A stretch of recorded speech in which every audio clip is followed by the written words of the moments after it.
Hello বন্ধুরা, তোমরা সবাই কেমন আছো? আশা করি ভালো আছো। তোমরা দেখছো পারু হীরা মিনি ব্লগ, যেটা ছিল কাবেরী অ্যান্ড আশিসের এঙ্গেজমেন্টের ছোট্ট একটা খাওয়া দাওয়ার মিনি ব্লগ।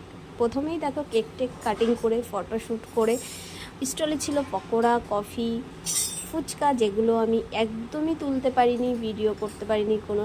একদম সরাসরি চলে এসেছি খাওয়ার টেবিলে। সেখানেও এসে দেখো এতটাই ব্যস্ত ছিল যে সবগুলো আমার পাতে একবারে দিয়ে দিয়েছে। দেখো এদিকে ছিল ডিমের ডেভিল, আর এদিকে হলো রাধাপল্লবী চানা মশলা, যেটা আমি আধা খেয়ে পাতে রেখে দিয়েছি, কারণ পুরোটা খাওয়ার মতো সামর্থ্য আমার নেই। এটা খেলেই আমার পেট পুরো ভরে যায়, সেজন্য ওটাকে আমি আধা খেয়েছি। আর তারপরে চলে এসছে দেখো সাদা ভাত, ভেজ ডাল, আর সাথে ছিল ঝুরি ঝুরি আলু ভাজা। সেটা দিয়ে আমি বেশ একটু ভাত খেয়ে নিলাম, কারণ এরপরে তো আর অন্য কিছু আমি নেবই না, সোজা চলে আসবো দেখো কাতলা কালিয়াতে, যেটা খেতে খুব সুন্দর হয়েছিল। মাছটা ভালো ছিল, একদমই সফট ছিল, বলবো না যে খারাপ ছিল, আর খেতেও খুব সুন্দর হয়েছিল। রান্নাগুলো না সত্যি খুব ভালো করেছে, কিন্তু আমি অনেক কিছু বাদ দিয়েছিলাম।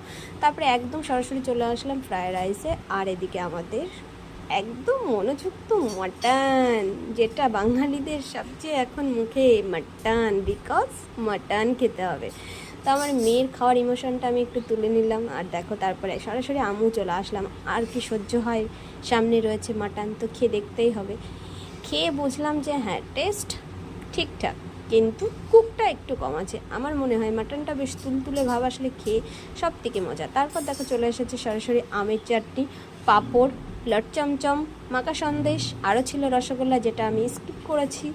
আর দেখো আমার খাওয়ার শেষে আমার থালাটার দিকে তাকিয়ে দেখো একদম বাজে অবস্থা। যাই হোক, লাস্টে কিন্তু আমাদের হাতে চলে এসেছে চম্পা, সরি ক্যাম্পা, যেটা চম্পা নামে প্রচণ্ড পরিমাণে ভাইরাল হয়েছিল, সেটাই আমাদের হাতে এখন, এটার নাম ক্যাম্পা। তো ভিডিও যদি ভালো লাগে পাশে থেকে সাবস্ক্রাইব করতে ভুলো না, নতুন নতুন ভিডিও পেতে হলে সাবস্ক্রাইব।